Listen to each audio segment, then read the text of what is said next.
দেখবেন। তো in the previous class I talked about rule 7, এই পর্যন্ত আমরা শেষ করেছিলাম। আজকে আমরা এই স্পোকেন রুলস 8 এখান থেকে শুরু করব। আমাদের এই 120 স্পোকেন রুলস অ্যান্ড স্ট্রাকচার সিরিজের দ্বিতীয় পার্ট এটা আমাদের। তো এখানে দেখেন বলছে হ্যাভিং এর ব্যবহারটা কিভাবে করি আমরা ইংলিশে।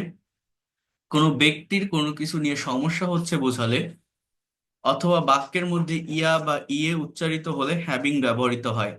Subject plus having, be verb plus having problem plus extension. খেয়াল করেন, হ্যাভিং প্লাস ভার্বের পাস্ট পার্টিসিপল প্লাস এক্সটেনশন, এটা আমার আরেকটা স্ট্রাকচার। আমি এই জায়গাটাতে আসবো, তার আগে আমরা এখানে একটু দেখাই এই সমস্যা হচ্ছে বলতে যে হ্যাভিং এর ব্যবহারটা। যেমন দেখেন, আমার ঘুমের সমস্যা হচ্ছে, I am having problem with sleep. কি বলছে এই জায়গাটাতে? আমার ঘুমের সমস্যা হচ্ছে, তাহলে ইংলিশটা কি? I am having problem with sleep. আমি বাইকটি নিয়ে সমস্যায় পড়ছি, তাহলে I am having problem with my bike. আমার ল্যাপটপ নিয়ে সমস্যা হচ্ছে, I am having problem with my laptop. আমার মোবাইল দিয়ে অ্যাকাউন্ট ভেরিফিকেশন করতে সমস্যা হচ্ছে, তাহলে ইংলিশটা কি হবে? আই অ্যাম হ্যাভিং প্রবলেম, আমার সমস্যা হচ্ছে, I am having I am having problem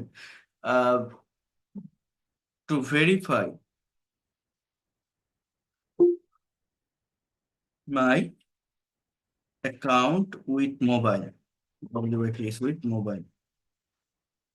অথবা টু ভেরিফাই না বলে ভেরিফাইংও বলা যায়। সো এই সেন্টেন্সটার ইংলিশটা একটু বোঝেন।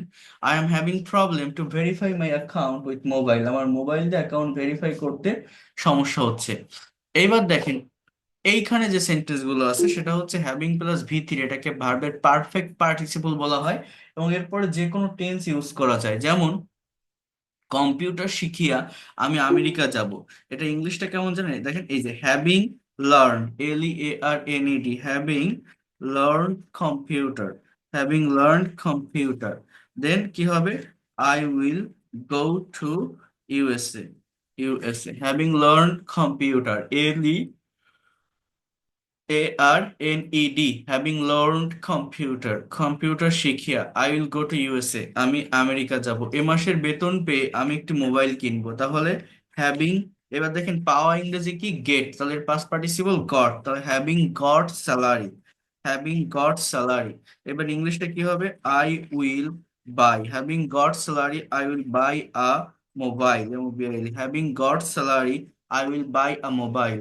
ঘরটা পরিষ্কার করেই তোমাকে কল করব, তাহলে ইংলিশটা কি হবে? Having CLEANED, having clean the room, having clean the room, ঘরটা পরিষ্কার করেই I will call you, I will call you, having clean the room, অর্থাৎ ঘরটা পরিষ্কার করেই, হ্যাভিং ক্লিন দ্য রুম, ঘরটা পরিষ্কার করেই আমি তোমাকে কল করব, আই উইল কল ইউ। মুভিটা দেখেই আমি খেতে আসবো, তাহলে কি হবে? Having watched the movie, MOV, having watched the movie I will come, আমি আসবো। টু ইট, ইট মানে কি? খাওয়া, এটা হচ্ছে non finite verb. So main ভার্বটা হচ্ছে আসা, বাংলায় ভার্ব লাস্টে থাকে। So having watched the movie, এগুলো হচ্ছে ফ্রেজাল ওয়ার্ড, এটাকে বলে পারফেক্ট পার্টিসিপল, নন ফাইনাইট ভার্বের একটা পার্ট। ঠিক আছে?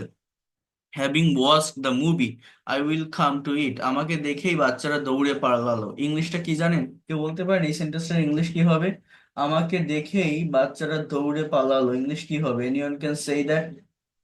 Living safely, um, living score boy.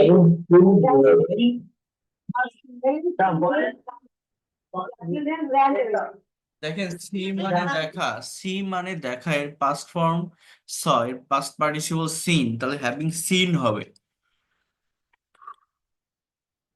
Having seen me, আমাকে দেখেই the kids run away. RUN, run present form, RAN ran, এটা পাস্ট ফর্ম। আবার RUN রান, এটা past participle form. Run, ran, run, এই ভার্বের ফর্ম বুঝতে হয়, আপনারা নিজেরা একটু চর্চা করার চেষ্টা করবেন।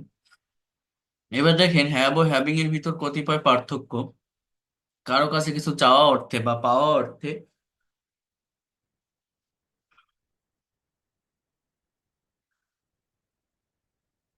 আমরা কিন্তু ক্যান আই হ্যাভ বা মে আই হ্যাভ এর ব্যবহার করে থাকি বা করতে পারি। যেমন can I have your mobile, আমি কি তোমার মোবাইলটা পেতে পারি। Can I have your address, আমি কি তোমার ঠিকানাটা পেতে পারি। Can I have your name,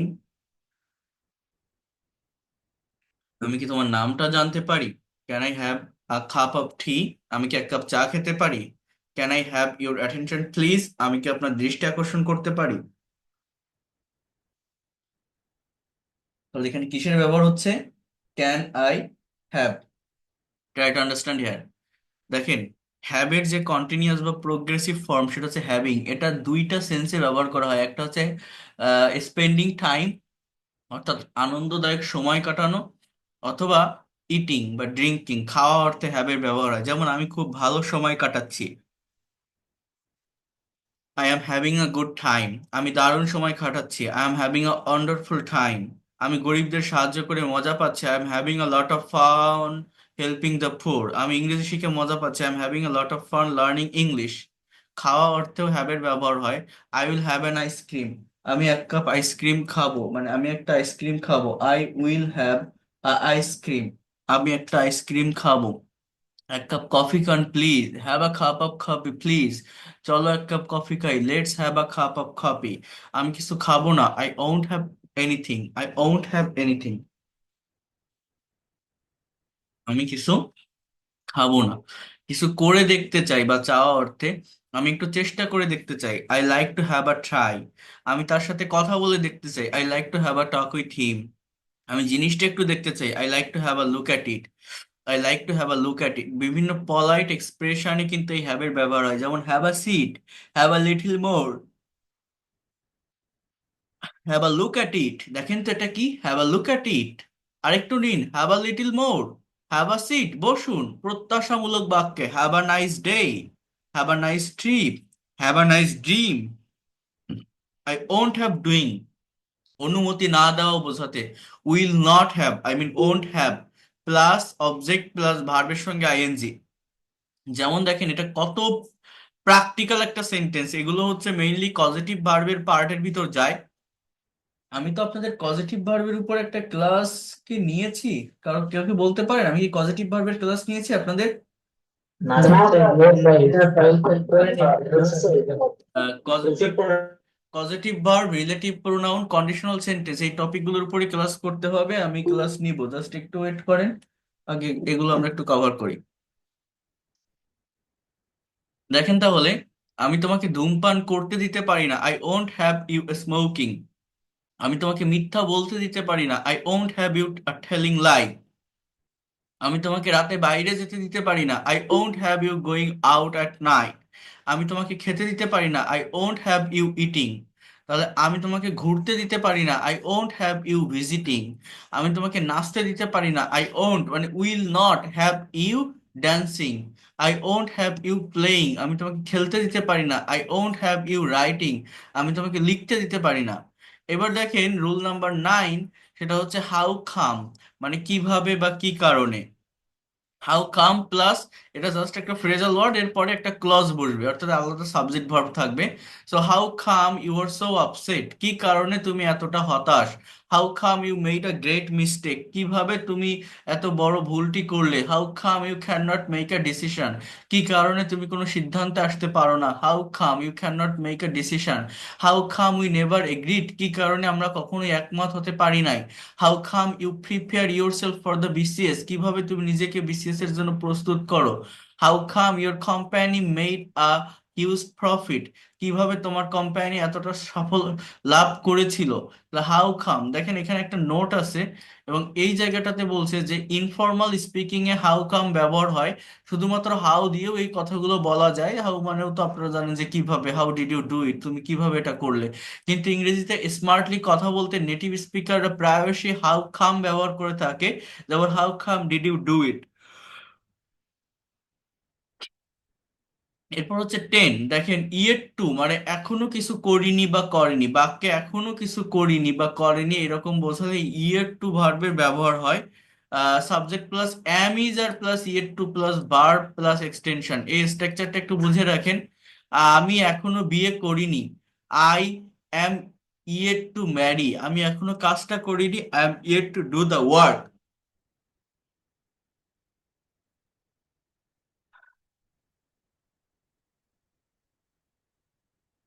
just একটা মিনিট।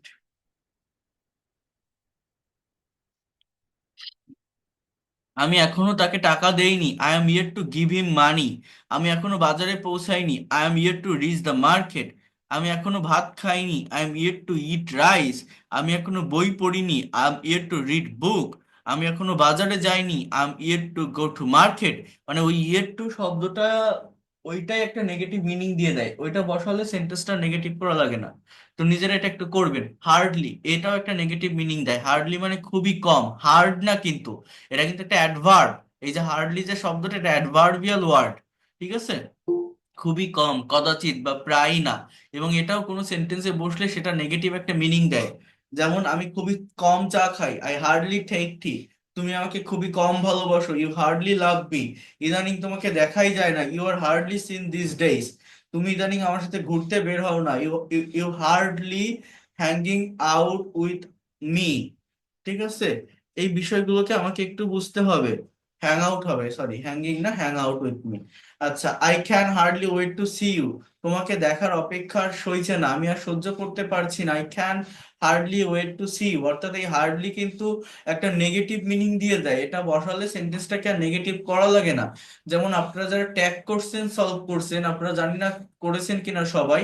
ট্যাগ কোশ্চেন কাকে বলে? একটা কথা বলে ফিডব্যাক একটা কোশ্চেন করা। যেমন সে তো গতকাল বাজারে গিয়েছিল, he went to market yesterday, যায়নি। এটার ইংলিশ ট্যাগটা হচ্ছে এরকম যে ডিডেন্ট হি, ডিডেন্ট হি, অর্থাৎ সে যায়নি। অর্থাৎ ট্যাগের একটা নিয়ম হচ্ছে, ট্যাগ যদি অ্যাফার্মেটিভ হয়, মানে সরি, মেইন বাক্য যদি অ্যাফার্মেটিভ হয় ট্যাগ নেগেটিভ হয়, মেইন বাক্য যদি নেগেটিভ হয় ট্যাগ অ্যাফার্মেটিভ হয়। কিন্তু এই হার্ডলি, সেলডম, রেয়ারলি, এই ধরনের কিছু অ্যাডভার্বিয়াল ওয়ার্ড, এই যে ইয়েট টু, যেগুলো সেন্টেন্সে ইউজ করলে অলরেডি নেগেটিভ মিনিং দিয়ে দেয়, যেখানে নট বসানো লাগে না, সেই জায়গাগুলোই কিন্তু, অর্থাৎ এই ওয়ার্ডগুলো থাকলে কিন্তু, মনে করেন আমার ট্যাগ যদি নেগেটিভ হয়, তাহলে আমার নট দেখা লাগে না। অর্থাৎ আমার মেইন যে সেন্টেন্স সেটা অ্যাফার্মেটিভ, মেইন সেন্টেন্স অ্যাফার্মেটিভ হলে ট্যাগ নেগেটিভ। এটা ট্যাগ করছেন, আমি যখন ডিটেলসে করাবো, আমার এখানেও ক্লাস আছে, আমি দেখাবো। এবার দেখেন, লাইকলি টু মানে সম্ভাবনা অর্থে বসে থাকে, সম্ভাবনা আছে। এখানেও অ্যাম, ইজ আর ওয়াজ এর likely to plus V one ভার্বের প্রেজেন্ট ফর্ম বসে। যেমন হাফিজের এ প্লাস পাওয়ার সম্ভাবনা আছে, Hafiz is likely to get A plus. আজ বৃষ্টি হওয়ার সম্ভাবনা আছে, it is likely to rain today. তার স্কলারশিপ পাওয়ার সম্ভাবনা আছে, he is likely to get scholarship, he is likely to get scholarship. ফিরোজের রাঙামাটি যাওয়ার সম্ভাবনা ছিল, Firoz was likely to go to Rangamati. তোমার চাকরি পাওয়ার সম্ভাবনা ছিল, you were likely to get the job, you were likely to get the job. তাহলে তার বাড়িতে আসার সম্ভাবনা ছিল, he was likely to come home, he was likely to come home. আজ রাতে তার গান গাওয়ার সম্ভাবনা আছে, he is likely to sing a song tonight, he is or she is likely to sing a song tonight. আজ রাতে রূপার আজ বিয়ে হওয়ার সম্ভাবনা আছে, রূপা is likely to get married today, Rupa is likely to get married today. করিমের গতকাল খেলার সম্ভাবনা ছিল, করিম was likely to play yesterday, Karim was likely to play yesterday. রহিমের গতকাল গাড়িটা চালানোর সম্ভাবনা ছিল, রহিম was likely to drive the car yesterday, Rahim was likely to drive the car yesterday. তোমার কি আজ আবিরের বাড়িতে যাওয়ার সম্ভাবনা আছে? তাহলে এটা আর হবে কোশ্চেন, তাহলে এটা আগে হবে, আর you likely to go Abir's home today, are you likely to go Abir's home today, are you likely to go Abir's home today. So এইভাবে এই লাইকলি টু এর ব্যবহার হয়। এরপর দেখেন, উড রাদার মানে বরং, subject plus would rather plus verb plus then plus verb plus extension. I would rather starve than beg, আমি বরং না খেয়ে থাকবো তবুও ভিক্ষা করব না। I would rather go out than stay home, আমি বরং বাড়িতে থাকার চেয়ে বাইরে বের হব। I would rather go for shopping than playing, আমি বরং শপিং এ যাবো তবুও খেলবো না। এরপর দেখেন, অ্যাজ অফেন অ্যাজ যতবার ততবার, সে যতবার বাজারে যায় ততবার চা খায়, he drinks tea as often as he goes to market. He drinks tea as often as he goes to market. সে যতবার নির্বাচিত হয় ততবার মানুষ উপকৃত হয়। People get benefited as often as he is elected. তুমি যতবার বাইরে যাও ততবার কাজের ক্ষতি হয়। The work is hampered as often as you go out. সে যতবার ফুটবল খেলে ততবার গোল দিতে পারে। বলেন এটার ইংলিশ কি হবে? নিজেদেরকে একটু চেষ্টা করতে হবে, দুই একটা নিজেদেরকে বলতে হবে এটা কি হবে ইংলিশে। Try. As often as play football, big goal. Make a goal. দেখেন, হি প্লেইজ ফুটবল, সে ফুটবল খেলে as often as he can give goal বা হি ক্যান গেট গোল। হ্যাঁ, গেট ভার্বের ব্যবহার করাটা ভালো, গোল পেতে পারে, একজন গোল দিলে ওই গোলটা তার হয়। সো ক্যান গেটের ব্যবহার করাটা বেশি বেটার এখানে। হ্যাঁ, সো আমরা যতবার ভাত খাই ততবার শক্তি পাই, তাহলে এটার ইংলিশ কি হবে? বলেন, আপনারা বলতে পারেন না কেন? এত মানুষ এখানে বলতে পারছেন না? আমরা যতবার ভাত খাই ততবার শক্তি পাই, কি হবে? যতবারটা আমরা হাউ টু ইউজ করতে না।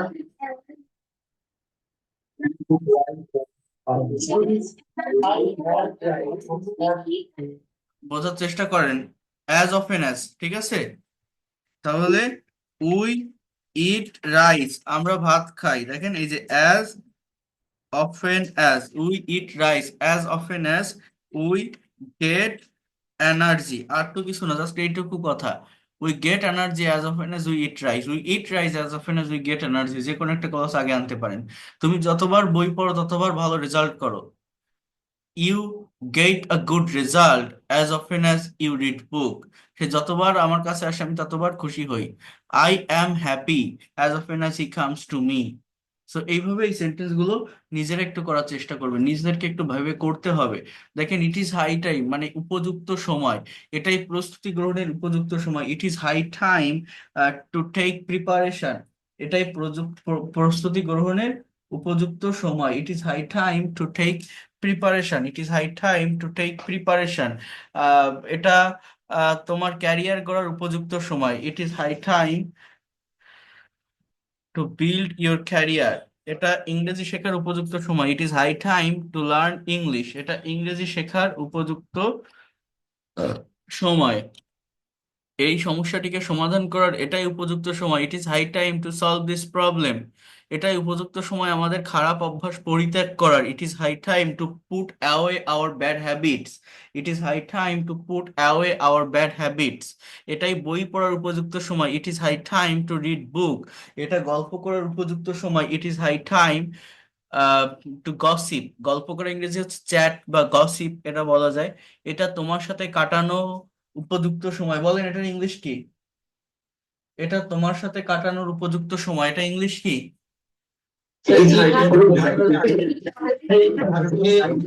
ধন্যবাদ। এটার ইংলিশে এরকম হবে, it is high time to spend time with you, it is high time to spend time with you, এটাই গান গাওয়ার উপযুক্ত সময়। তাহলে it is high time to sing a song, এটাই গাড়ি চালানোর উপযুক্ত সময়।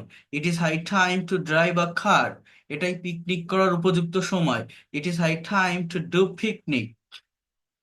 তাহলে সো দ্যাট মানে এতই যে, দেখেন subject plus am is are plus so plus adjective plus that plus subject plus verb plus extension.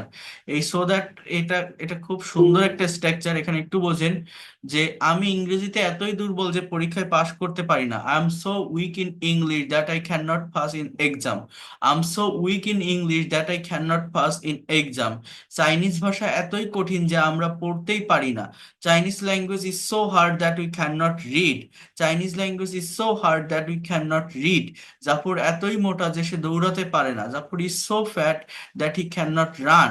রাফিন এতই স্মার্ট যে সে সহজে দৃষ্টি আকর্ষণ করতে পারে না। Rafin is so smart that he can not draw attention easily, Rafin is so smart that he can not draw attention easily, Rafin is so smart. Let alone এর মানে কি জানেন? দেখেন, তো দূরের কথা প্রয়োগের ক্ষেত্রটা কি? কাউকে তাচ্ছিল্য করে বা অন্য যে বাক্যে তো দূরের কথা থাকলে লেট অ্যালোনের ব্যবহার হয়। এখানে একটা ফাংশন আছে, সেটা হচ্ছে আগে ইজি টাস্ক পরে হার্ড টাস্ক। মানে কি যেমন জানেন, সে লেখা তো দূরের কথা, ইংরেজিতে কথাও বলতে পারে না, he can not speak English let alone right.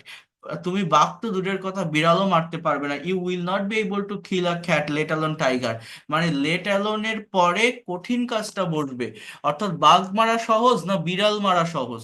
বাঘের থেকে বিড়াল মারা সহজ, অর্থাৎ ইজি টাস্ক যেটা যেটা সহজ সেটা আগে বসবে। লেট অ্যালোনের পরে গিয়ে যেটা পারা যাবে না, যেটা কঠিন, সেইটা বসবে। আমি মোটরসাইকেল তো দূরের কথা, সাইকেলও চালাতে পারি না। I can not drive cycle let alone a motorcycle. সে পরীক্ষায় প্রথম হওয়া তো দূরের কথা, পাসই করতে পারবে না। He will not be able two pass the exam let alone stood first. তাহলে পাস করা সহজ না প্রথম হওয়া সহজ? পাস করা সহজ, তো ইজি টাস্ক যেটা সেটা আগে বসবে, then let alone stood first. ঠিক আছে। আই থিঙ্ক অফ মানে আমি ভাবছি। দেখেন, আই থিঙ্ক অফ প্লাস ভার্বের সঙ্গে ING plus extension. I think of learning English, আমি ইংরেজি শিখবো বলে ভাবছি। I think of talking over the phone, আমি ফোনে কথা বলবো বলে ভাবছি। I think of having a cup of tea, আমি এক কাপ চা খাবো বলে ভাবছি। I think of reciting holy Quran, আমি কোরআন পাঠ করবো বলে ভাবছি। I think of playing the game, আমি গেম খেলবো বলে ভাবছি। I think of watching the movie, আমি মুভি দেখবো বলে ভাবছি। I think of going there, আমি সেখানে যাব বলে ভাবছি। I think of bike car, আমি বাইক আমি একটা গাড়ি কিনবো বলে ভাবছি। I think of making our dinner now, আমি এখন ডিনার করব বলে ভাবছি। দেখেন, শুড হ্যাভ প্লাস ভি3, কোনো কিছু করা উচিত ছিল, আমার কম্পিউটার শেখা উচিত ছিল। I should have learned computer, তোমার দেশের জন্য কিছু করা উচিত ছিল। You should have done something for the country, you should have done something for the country, তোমার দেশের জন্য কিছু করা উচিত ছিল। রানার পরীক্ষায় প্রথম হওয়া উচিত ছিল। Rana should have stood first, তার পর্যাপ্ত পানি পান করা উচিত ছিল। He should have drunk sufficient water, he should have drunk sufficient water. Could have করতে পারতে, যেতে পারতে, এই ধরনের একটা মিনিং মূলত কুড হ্যাভ দেয়। যেমন তুমি ইংরেজি শিখতে পারতে, you could have learned English. তুমি তাকে জিজ্ঞাসা করতে পারতে, you could have asked him. আপনি গাড়িতে কিনতে পারতেন, you could have bought the car. তো এই 20 পর্যন্ত, অর্থাৎ স্পোকেন রুলস 20, এই পর্যন্ত আপনারা নিজেরা একটু পড়াশোনা করবেন, পড়ে আসবেন, দেখে আসবেন। যদি কেউ এর থেকে বেশি পারেন নিজের দায়িত্বে পড়ে নিবেন, কারণ এটা বাংলা দেওয়া আছে, ইংলিশ দেওয়া আছে। সঠিক টাইমিং এবং স্ট্রাকচারটা বুঝে নিজে নিজে ট্রান্সলেট করতে হবে, করার চেষ্টা করতে হবে, ট্রান্সলেট করা শিখতে হবে। আমার প্রত্যেকের প্রতি, আপনাদের সকলের প্রতি অনুরোধ থাকলো এটা একটু করবেন। তো এখন আমি আপনাদেরকে যে বিষয়টা দেখাবো সেটা হচ্ছে একটা কনভারসেশন আমি দেখাবো। এই কনভারসেশন গুলো আমাদেরকে অনেক ভালোভাবে সলভ করতে হবে। এখানে কনভারসেশনটা দেখার আগে কিছু ভোকাবুলারি আছে, দেখেন। যেমন ইম্পর্টেন্স মানে গুরুত্ব, নিউজ পেপার মানে সংবাদপত্র, স্টোর হাউস মানে জ্ঞান ভান্ডার, নলেজ মানে জ্ঞান, ফ্রগ অফ দ্য ওয়েল মানে কুয়োর ব্যাঙ, কারেন্ট মানে বর্তমান, অ্যাফেয়ার্স মানে বিষয়, আর্টিকেল মানে নিবন্ধ, রিলেটেড মানে সম্পর্কিত, সার্টেইনলি মানে অবশ্যই, জেনারেল নলেজ মানে সাধারণ জ্ঞান। এইখানে যে সেন্টেন্সগুলো দেওয়া আছে একটু মনোযোগের সাথে ভালোভাবে বুঝবেন। এখানে ডায়লগটা হচ্ছে importance of reading news paper. দেখেন, আমি যদি ইংলিশ থেকে বাংলা করতে বলি, আপনাদের আমি আগে একটা কনভারসেশন দেখিয়েছিলাম, আপনাদের মনে থাকার কথা। ইংলিশ থেকে বাংলা অনেক ইজি মনে হতে পারে, অনেক সহজ লাগতে পারে, বাট আমাদের মাদার টাং কি, মাতৃভাষা হচ্ছে বাংলা। তো কোনো কিছু বাংলায় ভেবে সেটাকে কিভাবে ইংলিশে আমরা ট্রান্সলেট করতে পারি বা ইনস্ট্যান্টলি বলতে পারি, এই জায়গাটা বেশি ভালোভাবে দেখতে হবে বা নেওয়ার চেষ্টা করতে হবে। যেমন এইখানে দেখেন, হ্যালো মিনা, তুমি কেমন আছো? আমি ভালো আছি, তুমি কেমন আছো? রাজু বলছে যে তুমি কোথায় যাচ্ছ। সেন্টেন্স গুলো বুঝবেন একটু, এটা প্রেজেন্ট কন্টিনিউয়াস টেন্স। আমি যাচ্ছি, করছি, যারা একদমই দুর্বল, যারা পারেন না, মনোযোগ দিয়ে বোঝেন। আমি যাচ্ছি, আমি করছি, আমি খাচ্ছি, আমি পড়ছি, তারা নিচ্ছে, সে দিচ্ছে, সে আসছে, সে খেলছে। ইনস্ট্যান্টলি, রাইট নাও, কেন কেউ কোনো কাজ করছে, এটা প্রেজেন্ট কন্টিনিউয়াস টেন্সের স্ট্রাকচার। তাহলে এটার কোশ্চেনটা আমার কিভাবে হবে? কোশ্চেন তৈরি করতে গেলে আগে double base word, then auxiliary verb, then subject, then main verb. অর্থাৎ তুমি কোথায় যাচ্ছ, হোয়ার আর ইউ গোয়িং। তুমি কি করছো, হোয়াট আর ইউ ডুইং। তুমি কখন আহ, যাচ্ছ, when when are you going. So এইভাবে এই বিষয়গুলোকে বোঝার চেষ্টা করতে হবে। মিনা বলছে আমি একটু সংবাদপত্র কিনতে যাচ্ছি। তাহলে আই অ্যাম গোয়িং, আমি যাচ্ছি, I am going to buy, কিনতে, টু কেনা ইংরেজি কি, বাই। টু বাই মানে কিনতে, ডু মানে করা, টু ডু মানে করতে, ইট মানে খাওয়া, টু ইট মানে খেতে, রাইট মানে লেখা, টু রাইট মানে লিখতে, রিড মানে পড়া, টু রিড মানে পড়তে। টু প্লাস ভি ওয়ান মানে হচ্ছে ইনফিনিটিভ, নন ফাইনাইট ভার্বের একটা পার্ট। করতে যেতে খেতে চিনতে কিনতে এই মিনিংটা দিয়ে থাকে। So I am going to buy a newspaper. আমি একটা খবরের কাগজ কিনতে যাচ্ছি, বলছে যে তুমি কি নিয়মিত পত্রিকা পড়ো? তাহলে অ্যাজ ইউজুয়াল সে করে থাকে কিনা, কাজটা রেগুলার ওয়েতে করে কিনা। এটা প্রেজেন্ট ইনডিফিনিট টেন্সে লেখা আছে, তাহলে প্রেজেন্ট ইনডিফিনিট টেন্সের কোশ্চেন কিভাবে হয়, যেখানে একটা ভার্ব থাকে, পড়োটা হচ্ছে আমার ভার্ব। তাহলে ইউ ডু ইউ রিড, এটা ডাবল ইউ এইচ না, এটা yes no question. Do you read news paper, news paper regularly?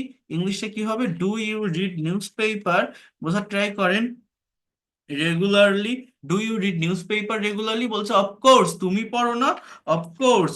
আর এখানে অলসো সেই দ্যাট সার্টেইনলি। এবার তুমি পড়ো না, এটার ইংলিশ আপনি কিভাবে বলতে পারেন? যে don't you read, don't you read, don't, try to understand here, don't you read, তুমি পড়ো না, বলছে অবশ্যই। তুমি কি জানো সংবাদপত্রকে জ্ঞানের ভান্ডার বলা হয়? অফকোর্স। ডু ইউ নো, সংবাদপত্রকে জ্ঞানের ভান্ডার বলা হয়। এই সেন্টেন্সটার ইংলিশ কি হবে? যে কোনো একজন বলেন যে পারবেন কনফিডেন্টের সাথে, এটার ইংলিশ কি হবে?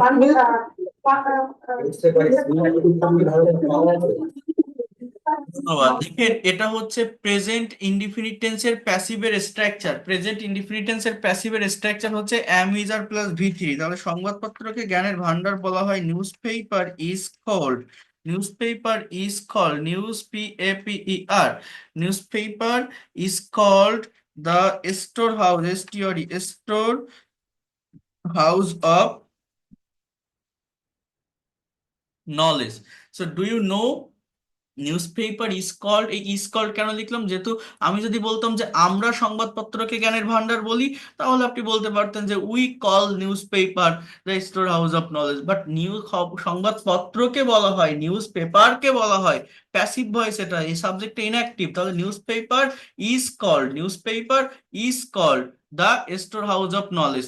মিনা বলছে তুমি ঠিক বলেছো, সংবাদপত্র না পড়লে আমরা বিশ্ব সম্পর্কে জানতে পারি না। দেখেন এই যে একটা বাক্য, আমরা একটা বাক্যে ফ্রেজের অংশটুকু বুঝতে পারি না, বলছে তুমি ঠিক বলেছো, তো ইউ আর রাইট, তাই না? ইউ আর রাইট, তুমি ঠিক বলেছো। এবার দেখেন বলছে যে সংবাদপত্র না পড়লে, তাহলে এইটার ইংলিশ কি জানেন? এইটুকু দেখেন, আপনি এইভাবে বলতে পারেন যে without reading, without reading news paper. এটা হচ্ছে একটা ফ্রেজের অংশ, ফ্রেজ, হ্যাঁ, প্রেপোজিশনাল ফ্রেজ, কোনো সাবজেক্ট নেই, ভার্ব নেই। মেইন সেন্টেন্সটা এখান থেকে শুরু, যে without reading news paper we can not know, আমরা জানতে পারি না, we can't no about the world, about the world. কি লিখলাম সেন্টেন্সটা? Try to understand here. Without reading news paper, your right, without reading news paper, খবরের কাগজ পড়া ছাড়া বা খবরের কাগজ না পড়লে we can not know about the world, আমরা বিশ্ব সম্পর্কে জানতে পারি না। দেখেন এই উইদাউট রিডিং না বলে এই জায়গায় আপনি ক্লজের ব্যবহার করতে পারেন। এটা তো আমি ফ্রেজ লিখলাম, মনোযোগ দিয়ে বোঝেন, এখনকার ক্লাসগুলো সব থেকে বেশি প্র্যাকটিক্যাল, বেশি ইম্পর্টেন্ট, এইটাই হচ্ছে আপনার টার্নিং পয়েন্ট। এগুলো কেউ মিস দিবেন না, ধারাবাহিকভাবে করবেন, দেখেন আপনি কতটা দ্রুত আপনার ডেভেলপমেন্টটা পান। সো এই উইদাউট রিডিং না বলে আপনি এখানে একটা কন্ডিশনাল সেন্টেন্সের ব্যবহার করতে পারেন, যে ইফ উই ডোন্ট, মানে if we do not read news paper, news paper, যদি আমরা খবরের কাগজ বা সংবাদপত্র না পড়ি। কি বললাম বলেন তো? If we do not read news paper, যদি আমরা নিউজ পেপার না পড়ি। If we don't read news paper, if we do not read news paper, যদি আমরা নিউজ পেপার বা খবরের কাগজ না পড়ি। এটা হচ্ছে কিন্তু ক্লাস। এইবার আপনি এইটুকু লিখতে পারবেন যে we can not know about the world, আমরা বিশ্ব সম্পর্কে জানতে পারি না। এছাড়াও এখানে এই ক্যান নট নো না বলে এরকম বলা যায়, we will not be able to know about the world. কি বললাম বলেন তো? We will not be able to about the world. যারা নিয়মিত সংবাদপত্র পড়ে না, তারা কুয়োর ব্যাঙ হয়ে থাকে, কারণ তারা দেশ ও বিশ্বের বর্তমান বিষয়গুলি জানে না। কুয়োর ব্যাঙ বলতে মানে এটা একটা আক্ষরিক অর্থ না, জাস্ট লিটারাল একটা মিনিং এখানে দেয়, সেটা হচ্ছে অন্ধকারে থাকে। ঠিক আছে, কুয়োর ব্যাঙ মানে কি? ব্যাঙ কোথায় থাকে? অন্ধকারে থাকে। তো সেই কথাটা বলছে যে আহ, যারা নিয়মিত সংবাদপত্র পড়ে না। দেখেন এই সেন্টেন্সটাকে এইভাবে লেখা যায়, দোজ হু, দোজ, হ্যাঁ এটা, those who don't, do not, হ্যাঁ, those who don't read news paper, সাবজেক্টটা plural, news paper regularly they are in the darkness. এখানে আপনি এরকম ভাবে সেন্টেন্সটাকে ডেসক্রাইব করতে পারেন, তারা কুয়োর ব্যাং হয়ে থাকে। আর মানে থাকা, এটা প্রেজেন্ট ইনডিফিনিট টেন্সের স্ট্রাকচার। অ্যাক্টিভের কিন্তু বি ভার্বের সেন্টেন্স, আরটাই মেইন ভার্ব, এছাড়া আর কোনো ভার্ব নেই, বি ভার্বের present form. So they are in the darkness. Darkness কি বললাম বলেন তো, যে those who don't read news paper regularly, those who don't read newspaper regularly, they are in the darkness। হ্যাঁ, বলছে যে আহ, কারণ তারা দেশ ও বিশ্বের বর্তমান বিষয়গুলি জানে না, because because they don't know, জানে না, তাই না, তারা দে ডোন্ট নো, তারা জানে না about the about present situation, about PRESENT, present situation, বর্তমান অবস্থা বা বিষয়, তাই না। প্রেজেন্ট থিংস, এটাও আপনি বলতে পারেন, এই সিচুয়েশন না বলে THINGS, এটাও আপনি বলতে পারেন। অফ হোম অ্যান্ড অ্যাব্রোড, দেশ এবং বিদেশ বা বিশ্ব, এটাকে কিন্তু এইভাবে ডেসক্রাইব করা যায়, of home and abroad. Abroad দেশ বলতে হোমের ব্যবহারটা করা যায়, অ্যাব্রোড মানে বিশ্ব বা বাইরের দেশের, হোম অ্যান্ড ওয়ার্ল্ডও বলা যায়, হোম অ্যান্ড ওয়ার্ল্ড এভাবে বলা যায়। তাহলে এখানে বিষয়টা আমি কিভাবে লিখলাম একটু বোঝেন। বিভিন্ন ওয়েতে একটা কথাকে লেখা যায় বা বলা যায়, যদি টেন্সটাকে ঠিক রাখতে পারেন, সঠিক টাইমিংটা আপনি ধরে রাখতে পারেন। কি বলছি বলেন তো, those who don't read news paper regularly, they are in the darkness, এখানে একটা কমা হবে, এটা এটা এটা আমার subordinate clause. So they are in the darkness because they don't know about the present situation or things of home and abroad. বলছে একই সাথে সংবাদপত্রগুলিতে আমাদের অধ্যয়নের সাথে সম্পর্কিত নিবন্ধগুলি রয়েছে।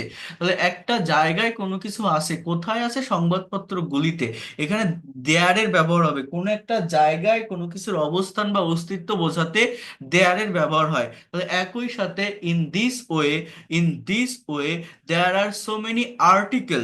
দেখেন নিবন্ধ মানে কি জানেন, আর্টিকেল। কি বলতে পারেন আপনি, বোঝার চেষ্টা করেন যে in this way, in this way there are so many, ARTICL, in this way there are so many articles related to our study. You can say that related to our study, STUDY. In this way, there are so many articles related to our study in newspaper, সংবাদপত্রগুলো, তাহলে in newspapers। তাহলে total সেন্টেন্সটা কি লিখলাম, দে are very helpful, তারা খুবই সহায়ক, দে are very helpful. Helpful, তাহলে এই সেন্টেন্স গুলো আমাকে বুঝতে হবে, সেন্টেন্স গুলো ভালোভাবে বোঝার চেষ্টা করতে হবে, নেওয়ার চেষ্টা করতে হবে। In this way there are so many articles related to our study in newspaper, in this way there are so many articles to related in our study, they are very helpful, তারা খুবই সহায়ক। পত্রিকার কোন বিভাগটি তুমি সবচেয়ে বেশি পছন্দ করো, so which sector do you like most in newspaper. কিভাবে এই কথাটা বলতে পারেন দেখেন, which sector, which sector do you like most in newspaper? In newspaper. ওকে, বলছে অবশ্যই শিক্ষা পাতা, অফকোর্স এডুকেশনাল ফেজ। তুমি, বলছে আমি সাধারণ জ্ঞানের বিভাগ এবং সাহিত্য নিবন্ধগুলি পছন্দ করি। I like literature article as well as you can say that general knowledge, but sometimes I send my writing in paper আর ইন নিউজ পেপার, পত্রিকায়। এই যে ইয়ে আছে না, ইন প্রেপোজিশনের ব্যবহার করবে, মাঝে মাঝে আমি আমার লেখাগুলি পত্রিকায় পাঠাই, but sometimes I send my article, I send my writing, I send my content, you can say that, in newspaper. It's very good। সংবাদপত্রগুলিও মানুষের দৃষ্টিভঙ্গি ধরে রাখে। তাহলে এই যে দৃষ্টিভঙ্গি ধরে রাখা, এই জায়গাটা আমাকে একটু বুঝতে হবে। এখানে যে ওয়ার্ডটার ব্যবহার হচ্ছে সেটা হচ্ছে ইট। দেখেন সংবাদপত্রগুলিও মানুষের দৃষ্টিভঙ্গি ধরে রাখে, তাহলে newspaper can keep the concentration of people, or can keep the actual mind of concentration of people, you can say that. এখানে আরো কিছু ওয়ার্ডের ব্যবহার করা যায়, সেন্স যেটা, এটাকেও আমরা ইউজ করতে পারি যে news paper can keep the actual sense of people. হ্যাঁ, ধরে রাখা ইংরেজি কি, কিপ মানে রাখা। আমার এখনই যেতে হবে, আই হ্যাভ টু গো নাও, ওকে, পরে দেখা হবে, বাই। তো এই যে সেন্টেন্স গুলো আমি পড়লাম বা এই সেন্টেন্স গুলো আমি আপনাদেরকে বললাম, এখানে দেখেন এটার ইংলিশটা এরকমও দিয়েছে একটা, কোথায় গেল,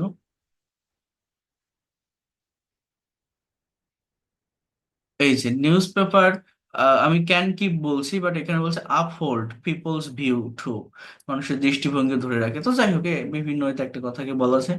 বাট আমি যেটা মেইনলি আপনাদেরকে বলতে চাচ্ছি বা বোঝাতে চাচ্ছি সেটা হচ্ছে, আমরা যে কোনো সেন্টেন্স বাংলা পড়ে সেটাকে ইনস্ট্যান্টলি সঠিক টেন্স বা ভয়েস নাকি মডাল যেখানেই হোক না কেন আমরা ইংলিশে কনভার্ট করতে পারবো কিনা, আমরা সঠিক ওয়েটা দেখে সঠিক ওয়েটা ধরে ইংলিশে ট্রান্সলেট করতে পারবো কিনা, এটা ট্রান্সলেট করা কনভার্ট করা আমার শিখতে হবে। কোথায় ফ্রেজ আছে বা একটা সেন্টেন্সের অ্যাকচুয়াল পার্ট কতটুকু, অর্থাৎ সাবজেক্ট ভার্ব অবজেক্ট জিস্ট অংশ কতটুকু, এইটুকু ধরা শিখতে হবে। বা টেন্স যদি না হয় সেটা প্যাসিভের স্ট্রাকচারে যদি হয় কিভাবে হবে, সেটা মডালের স্ট্রাকচারে যদি হয় কিভাবে হবে, একটা সেন্টেন্সের ভিতরে ক্লজের ব্যবহার কিভাবে হয়, ক্লজ কি স্কিপ করে ফ্রেজের ব্যবহার কিভাবে হয়। ওভারঅল এই ধরনের প্র্যাকটিক্যাল সেন্টেন্স গুলো আপনি ট্রান্সলেট করতে পারছেন কিনা, যদি না পারেন এটা করার ক্ষেত্রে ঠিক কোন জায়গাটাতে বাধা ফেস করছেন, প্রবলেম ফেস করছেন, সেটা আপনাকে ফাইন্ড আউট করতে হবে। ফাইন্ড আউট করে আপনি আমার পার্সোনাল সেশনে আসবেন, আমি আপনাকে সলভ করে দিব। আমি আবার বলছি, আমি কিন্তু এই মাস থেকেই পার্সোনাল সেশন গুলো নিচ্ছি। যাদের ফুল কোর্স ফি কমপ্লিট থাকবে তারা করতে পারবে, যাদের থাকবে না তাদের আর রাখতে পারবো না। আমি এতটুকু আপনাদেরকে বলে রাখি যে রবি, সরি, শুক্র শনি এবং মঙ্গলবার সপ্তাহে এই 3 দিন আমাদের পার্সোনাল সেশন পুরোদমে চলবে, নেক্সট উইক থেকে বিশেষ করে বা মেইনলি। অর্থাৎ যারা এই যে সেন্টেন্স গুলো আমি পড়তেছি, অনেকেই শুধু দেখছেন বা শুনছেন, অনেকের মনে দুর্বলতা আছে বাট ক্লাসে বলতে পারছেন না বা ওই ধরনের সুযোগটা হচ্ছে না, তারা পার্সোনাল সেশন অর্থাৎ অন টু অন সেশনে জয়েন করবেন। আমি আপনাদেরকে বুঝাই দিব যে কিভাবে ইংলিশে একটা সেন্টেন্স লিখতে হয়, সঠিক টেন্স আইডেন্টিফাই করে ভার্ব ধরে, ইভেন একটা সেন্টেন্স যখন আমি ইংলিশে লিখবো, লেখার পর সেটাকে কিভাবে ব্রেনে সেট আপ করে অন্যদিকে তাকিয়ে ইংলিশে স্পিকিং করব, ফ্লুয়েন্টলি কথা বলবো, এই বিষয়গুলোকে আমি দেখাই দিব। কারণ অন টু অন সেশন বা পার্সোনাল সেশন না করলে ব্যাসে পড়ে ওই অ্যাকচুয়াল ডেভেলপমেন্টটা আসে না। তো আমি সেই সময়টা সেই টাইমটা আপনাদেরকে দিব, আমি দিতে চাচ্ছি যাতে করে আপনারা দ্রুত বা কম সময়ের ভিতরে এই ল্যাঙ্গুয়েজটাকে ডেভেলপ করতে পারেন, এক্সপার্ট হতে পারেন এবং ফ্লুয়েন্ট হতে পারেন। আর এইগুলো কমপ্লিট করার পর, অর্থাৎ এই যে স্পোকেন রুলস, এরপরে কনভারসেশন, এরপরে আমি প্রেজেন্টেশন নিচ্ছি, আপনারা জানেন, এটা কমপ্লিট করার পর আমি আপনাদের রাইটিং এর উপর ক্লাস শুরু করব। বাট তার আগে আমি চাচ্ছি স্পিকিং একটা কনফিডেন্ট নিয়ে আসতে। এই জন্য যারা মোটামুটি ইংরেজি পারেন বা আমার টপিকের উপর প্রেজেন্টেশন করছেন, স্পিকিং করতে পারছেন, আপনাদের যে ল্যাঙ্গুয়েজ ক্লাবের গ্রুপটাতে যুক্ত করেছি, জয়েন করেছি, ওইখানে আপনারা অনেকগুলো লিঙ্ক পাবেন, ক্লাস করতে পারবেন, আই মিন স্পিকিং প্র্যাকটিস করতে পারবেন যে কোনো টাইমে, যে যখন ফ্রি থাকবেন, সেটার প্র্যাকটিস সবসময় অল টাইম চলতে থাকবে, সেটা আপনারা করতে পারবেন। বাট আবারও বারবার বলছি আপনাদের, এই এই যে ক্লাসগুলো আমি নিচ্ছি, এখনকার ক্লাসগুলো মিস দিবেন না, এটা অনেক বেশি ইম্পর্টেন্ট। যদি আপনি এই ধরনের সেন্টেন্সগুলো ট্রান্সলেট করার ক্ষেত্রে, ট্রান্সলেট করতে গিয়ে কোনো ধরনের প্রবলেম ফেস করেন, ঠিক কোথায় প্রবলেমটা হচ্ছে একটু নোট ডাউন করে আমাকে জানান, আমাকে কনফার্ম করেন। আর আমি আমার আরেকটা অফিসিয়াল নাম্বার দিয়ে দিব আপনাদেরকে। আমার এই পার্সোনাল নাম্বারে অনেকেই মেসেজ করে ফোন করে কথা বলতে পারেন না, আপনাদের প্রবলেমগুলো শেয়ার করেও আপনারা হয়তো সলভ করতে পারছেন না, আমি আরেকটা নাম্বার দিয়ে দিব। সেইটাতে কথা বলে আপনাদের আহ, যে কোনো প্রবলেম আপনারা সলভ করতে পারবেন, সেখানে আপনারা কথা বলবেন, আমি থাকবো, আমি আপনাদেরকে দেখাবো সবকিছু, ফুল এফোর্ট দিয়েই আমি এখন এগোবো। আপনাদেরকেও আমার সঙ্গে কোঅপারেট করতে হবে। অর্থাৎ আমি যে টাস্ক গুলো দিব, যে কাজগুলো দিব, অর্থাৎ আমি এখন একটা কনভারসেশন পাঠিয়ে দিব, দিলে সেটা নিজেরা করার চেষ্টা করবেন, সঠিক সাবজেক্ট ভার্ব অবজেক্ট বসিয়ে টেন্সটা আইডেন্টিফাই করতে পারেন কিনা সেটা দেখে। একটু প্র্যাকটিক্যালি কাজ করতে হবে, হোমওয়ার্ক করতে হবে, নিজেরা যদি কাজ করেন তাহলে পারবেন। বুঝতে পারছেন কি বলছি? নিজেরা একটু ডেভেলপ করে ফেলবেন এই বিষয়গুলোকে। ওকে, ধন্যবাদ। আর হচ্ছে আহ, আমি আজকে আর স্পিকিং দিব না, কারণ আমি আগামীকাল আপনাদের একটা ক্লাস নিব। আমি আগামীকাল এই স্পিকিং নিয়ে বা স্পিকিং এর টপিক নিয়ে কথা বলবো, বা আজকে রাতেও ইনস্ট্যান্ট টপিকের উপর স্পিকিং আমি দেখাতে পারি, আমি দেখি আমি কতটুকু পারতেছি। আমার এখন আরেকটা ক্লাস আছে, সেটা নিতে হবে। বাট আমি স্পিকিং নিয়ে প্রচুর কাজ করব, প্রচুর কথা বলতে হবে, স্পিকিং প্র্যাকটিস করতে হবে, এবং এটা আপনাদেরকে করাবো। আর আপনারা আগামীকাল, তো কি বার আপনাদের আগামীকাল মেইন রুটিন অনুযায়ী ক্লাস নেই, তারপরেও সবাইকে বলে রাখছি এখানে এতজন আছেন, জয়েন করবেন। আগামীকালকে আপনাদের একটা সেশন থাকবে এবং স্পিকিং এর উপরে সেশন থাকবে। আমি আজকের এটা দেখাবো না, আমি আগামীকাল নিব। বাট আজকে রাতে একটা প্র্যাকটিস সেশন হতে পারে, সেটা যদি লিঙ্ক দেয় আমি আগে জানিয়ে দিব। 20 মিনিট 15 মিনিট আগে আপনারা জয়েন করার চেষ্টা করবেন, 11টা 11:30টার দিকে হয়তো দিতে পারি। আর এখন কারো কোনো কোশ্চেন থাকলে রেইজ হ্যান্ড অপশন প্রেস করেন একটু, আমি আপনাদের প্রশ্নের উত্তর দিব। If you have any question please press the raise hand option. আচ্ছা বলেন, ক্লাস শেষ হয়ে গেছে, যাদের যাওয়ার তারা যেতে পারেন। হ্যাঁ, পিন্টো দেবনাথ বলেন। Sir it is high time এরপরে কি বিটু বসে না? না, এখানে তো আমি দেওয়া আছে। রুলস এর মধ্যে পড়ছিলাম বিটু হয়, এই জন্য। না দেখেন আপনার, এটা তো জাস্ট একটা ফ্রেজাল ওয়ার্ড, বা ইট ইজ হাই টাইম, এটা ক্লজের ভিতর পড়ে আর কি। এখানে আপনার যেভাবে সেন্টেন্স কারেক্ট হয়, ইংলিশ তো কোনো নির্দিষ্ট রুলস স্ট্রাকচারের ভিতর সীমাবদ্ধ না। স্যার আপনি যদি সেভাবে কোনো সেন্টেন্স মিলাতে পারেন তাহলে হবে, না হওয়ার কি আছে? এটাকে কখনো ওইভাবে ফিক্সড কোনো কিছুর ভিতর রাখা যায় একটা ভাষাকে? কখনোই রাখা যায় না, তো আপনি কেন সেটা করবেন? হ্যাঁ, আপনার স্যার যদি ওটা কি মনে আমি হয় যে বলতে আপনি পারি? মিলাতে পারছেন তাহলে সেটা করবেন সেইভাবে। বাট এরপরে আমি যতটুকু জানি, যেহেতু ইট ইজ হাই টাইম এটা একটা ক্লজ, এই ক্লজের পরে আমি কিন্তু টু ব্যবহার করছি, তাই না? It is high time to. To এর পরে কখনো V3 V4 বা V2 এটা হয় না, টু এর পরে অলওয়েজ অন অর্থাৎ ভার্বের প্রেজেন্ট ফর্মটাই বসে। ঠিক আছে, মেইন বিষয় হচ্ছে এটা। স্যার, ওইটা আমি জানতাম যে এটি হাই টাইমের পর যখন সাবজেক্ট আসে তখন হয়তো ভার্বের হ্যাঁ সেটা হতে ফার্স্ট পারে, ফর্মটা বসে। সেটা হতে পারে। যদি আপনারা নতুন আরেকটা ক্লজ নিয়ে আসেন সেটা আলাদা কথা। জি স্যার, ওইটাই ওই যে উনি যে স্যার বললো আমার সেই একটা অনুযায়ী প্রশ্ন ছিল। ওইটা দিতে পারবে। আচ্ছা হ্যাঁ বলেন। স্যার, চাঁদ রাতে কিরণ দেয়, তা মুন শাইনস এট নাইট। তারপর আরেকটা হচ্ছে তিনি দিনে ঘুমান না, he does not sleep by day. এখানে রাতের সময় এট হয়েছে আর দিনের সময় বাই হয়েছে কেন? দেখেন, রাতের আগে অ্যাট বসবে, এটা সব সময় মনে রাখবেন। নুন বা night, at noon, at night, এই দুপুর বেলা এবং রাতের বেলা এই দুইটা টাইমের আগে অ্যাট প্রেপোজিশন বসে। ঠিক আছে। আর এই যে বাই বলছেন, বাই হচ্ছে হুম। নির্দিষ্ট একটা সময়ের মধ্যে থাকা বোঝায়, একটা টাইমের মধ্যে দিয়ে যাওয়া বোঝায়, থ্রু বা একটা মাধ্যমে চলা বোঝায়। বাই মানে কি জানেন? বাইয়ের অ্যাকচুয়াল মিনিং হচ্ছে মাধ্যম। তো যখন বলছেন তিনি দিনে ঘুমান না, দিনের একটা টাইম অর্থাৎ পুরো একটা সময় জুড়ে একটা মানুষ কাজ করে, কাজ করা বোঝায়। আমার কথা কি বুঝতে পারছেন? সেই সম্পূর্ণ হোল ডে, ওই টাইমটাকে মেনশন করার জন্য ওই বাই ওয়ার্ডটার ব্যবহার করা হয়। অথবা ওখানে বাই এর পরিবর্তে ইন আ ডেও বলা যায়, বা ইন দা ডেও বলা যায়, ইনের ব্যবহারও করা যায় সেখানে। আর রাতের আগে অ্যাট কেন করছে? অ্যাট, ওই রাত হচ্ছে একটা বিদায়ের ভাষা, একদম সার্টেইন একটা টাইম। অ্যাট প্রেপোজিশনের ব্যবহার হয় সার্টেইন টাইম বোঝাতে। যেমন দুপুর 12টার পরে, অনেকে মনে করেন আমি 12টার দিকে, আপনি একটা কলেজে বা ইউনিভার্সিটিতে পড়েন, 12টা 1টার দিকে আপনি একটা ভাইবা বা একটা প্রেজেন্টেশন দিচ্ছেন, অনেকেই গিয়ে বলবেন যে গুড নুন স্যার, গুড নুন ma'am, now I am going to talk about this topic. এই গুড নুন হয় না, আপনার গুড আফটারনুন বলতে হয়। সকাল 12, মানে সকাল থেকে 12টা পর্যন্ত গুড মর্নিং, তারপরের যে টাইমটা বিকাল বা সন্ধ্যা পর্যন্ত গুড আফটারনুন।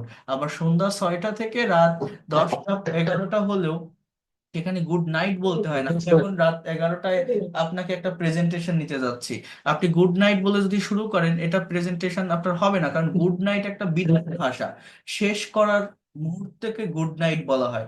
তো সূচনা করতে গেলে আপনার গুড ইভিনিং বলে শুরু করতে হবে, গুড ইভিনিং। ঠিক আছে। তাহলে আপনার ওই নাইটের আগে অ্যাট কেন হচ্ছে? নাইট কি একটা লাস্ট টাইম, সমাপ্ত টাইম, যে টাইমে মানুষ ঘুমায় পড়ে, ঘুমাতে যাচ্ছে। আমার কথা কি বুঝতে পারছেন? বা একটা স্যার যেটা কারেক্ট টাইমকে বোঝায়। নাইট বলতে কি রাত 8টাকে বোঝাবে বা 7টাকে বোঝাবে, রাত 9টাকে বোঝাবে না। মনে রাখবেন এইরকম কোন একটা টাইমকে বোঝাবে, 12টা বা 1টা বা 12:30, এই এর আশেপাশে একটা শর্ট টাইম, মানে ছোট একটা সময়, অর্থাৎ সার্টেন একটা টাইমকে ইন্ডিকেট করার মতো একটা সিচুয়েশনের সেখানে ক্রিয়েট হয়। এই জন্য ওর আগে অ্যাড বসে। বোঝাতে পারছি আমি? স্যার, আরেকটা প্রশ্ন ছিল, হুম মেয়েটি সত্য কথা বলে, the girl speak the truth. হুম আবার যুবকটি মিথ্যা কথা বলে, the young man tells a lie. এখানে উম, সত্য কথার আগে দা বসছে এবং মিথ্যা কথার আগে এ বসছে কেন, মানে আর্টিকেল দুইটা কেমন পেঁচায় না, এটা যাইতেছে। এটা এটা এটা এটা আপনার ওই বাংলা দেখে বসাবেন, এটার সাথে কোনো কিছু সম্পর্ক নেই। যদি নির্দিষ্ট কারো কথা বলা হয় তাহলে দা বসবে, যদি অনির্দিষ্ট করে বলা হয় তাহলে এ বসবে। যদি বলেন মেয়েটি, দা বসবে। যদি বলেন ছেলেটি, ওখানেও দা বসবে। যদি বলেন একটা ছেলে, তখন এ বসতে পারে। ঠিক আছে? উম, দুইটা বাক্যই তার ওই আপনার 500 বুঝতে পারছি, এক্সাম্পল যে এটা ওটা দিছিলেন ঠিক করে এখান দিবেন। থেকে নিচে আর কি। হ্যাঁ, বুঝতে একটা পারছি। দুটোটার মধ্যে একটা হচ্ছে মেয়েটি আর একটা হচ্ছে যুবকটি, হ্যাঁ কিন্তু হ্যাঁ একটার মধ্যে তার একটার মধ্যে এ ব্যবহার করছে, হ্যাঁ তাই প্রশ্নটা করো। বুঝতে পারছি। গ্রামার, এটা এখানে কালকে কনফিউশনের কিছু নেই, কনফিউশন কালকে কালকে কনভার্সেশন কখন নেবে? কিসের কনভারসেশন? ও, ওটা হচ্ছে কালকে আপনার 10টায়। ঠিক আছে, 10টায় হবে, রাত 10টায়। আর যদি হয় এটি গান করার উপযুক্ত সময়, এখানে না বলে যদি এখনই গান করার উপযুক্ত সময়, তাহলে সেটা কি হবে? নাও এর ব্যবহার করবেন। না ওইটি থাকে। হ্যাঁ, ওকে। স্যার 59 রুলসে আছে লোকটি চায় অবস্থা, the man is use to tea. তাহলে sir the man is use to taking tea বা ইটিং টি, এটার মানে কি হবে? কি বললেন, বুঝি নাই। স্যার আমি 59 আমি ইউজ করছিলাম, লোকটি চায় অভ্যস্ত। হ্যাঁ, এখন মডেল ভাব হচ্ছে the man is use to tea. তাহলে আমি যদি আগে বলেছিলাম the man is use to, যখনই অভ্যস্ত কন্টিনিউয়াস থাকে আইএনজি হয়, তাহলে দ্য ওটা ম্যান ভুল ইজ আছে, ইউজ। তাহলে ওখানে ওখানে ভুল আছে। ইজ ইউজ টু টি ওটা হবে না। ইউজ টু বসালে আর এর আগে ইজ বসালে তারপর আরেকটা ভার্ব বসবে। ইজ ইউজ টু তাহলে টেকিং টি, হ্যাভিং টি, এগুলো বলতে হবে। হ্যাঁ, the man is use to taking টি নাকি স্যার? হ্যাঁ হ্যাঁ, এরকম বলতে হবে। ওটা ছাড়া যদি কিছু থাকে তাহলে সেটা ভুল। ঠিক আছে? হ্যাঁ স্যার, এখানে আছে the man is use to tea, তার মানে এটা ভুল আছে। ভুল আছে। শুধু ইউজ টু স্যার, হলে হয়, ইজ বসলে স্যার, ওই পাশে আমার আরেকটা ভার্বের সাথে আইএনজি হবে। আমি শহর জীবনে অভ্যস্ত, তাহলে I am use to having, having utilize. এর হ্যাভের ব্যবহার করতে হয়। শহর জীবনে অভ্যস্ত অর্থাৎ ওই জীবনটা কাটাতে অভ্যস্ত, ওই জীবনটা পার করতে অভ্যস্ত, ওই জীবনটা, ওই সময়টা অতিক্রম করতে অভ্যস্ত। I am use to having in a city life. আচ্ছা স্যার, তাহলে স্যার ইজ হবে বা আইএনজি হবে, তাই তো স্যার? হ্যাঁ হ্যাঁ। আর কোনো কোশ্চেন? কালকে কনভার্সেশনের টপিকটা কি হবে? হ্যাঁ, সবুজ বলেন। কালকে কনভার্সেশনের টপিকটা কি বলে দেওয়া যায়? ইনস্ট্যান্ট টপিকের ওপর হবে, আগে থেকে বলা হবে না। স্যার আজকে কি ব্যাপারটা দিবেন, কোনো হোমওয়ার্ক দিবেন, প্রেজেন্টেশন হবে? হ্যাঁ হ্যাঁ, হোমওয়ার্ক দিব, হোমওয়ার্ক দিব। আমি আরেকটা আপনাদের একটা নতুন ইয়ে পাঠিয়ে দিব, স্পিকিং এর টপিক। হ্যাঁ বলেন। স্যার বলতেন, বলেন। এই যে এখানে যে বললেন I use to living city life, এখানে তো আমরা এটা পড়ছিলাম যে অতীতের কোনো অভ্যাস, এটা অতীত এখন অভ্যাস নাই, না, অতীত এইসব ছিল। ক্লাস আছে, ইনস্টিটিউট ক্লাস আছে, ওইগুলো দেখবেন। এত কথা বলেন কেন? ওই ক্লাসগুলো তো আমি ডিটেলসে পড়িয়েছি। অতীত, বর্তমান, ভবিষ্যতে ইউজ টু ব্যবহার হয়। ওই ক্লাস দেখবেন, 12 নম্বর 13 নম্বর ক্লাস পরপর সাজিয়ে দেওয়া আছে গ্রুপে। স্পোকেন ইংলিশের তার ফার্স্টের দিকে মনে হয় একটা পিডিএফ দিছিলাম, যদি স্যার ওইটা আরেকটু যদি স্যার ফরওয়ার্ড আচ্ছা করতেন ঠিক ভালো আছে, আবার হতো। ফরওয়ার্ড করবো। আমি বুঝতে পারছেন কি পার্ট বলছি? ওয়ান। ইউজ টু নিয়ে যাদের সমস্যা আছে, 12 13 এই ক্লাসগুলোতে ইউজ টু আছে, ওইগুলো দেখবেন। স্যার একটা প্রবলেম ছিল। হ্যাঁ, স্যার আমাদের কি আজকে রাত 11:30টায় উইকের মতো প্রেজেন্টেশন হবে? সেটা বলবো। হ্যাঁ বলেন, রাহুল দে। বলতে তো নোটিশ দিব আগে যদি প্রেজেন্টেশন নেই, এত কথা বলেন কেন? রাহুল দে।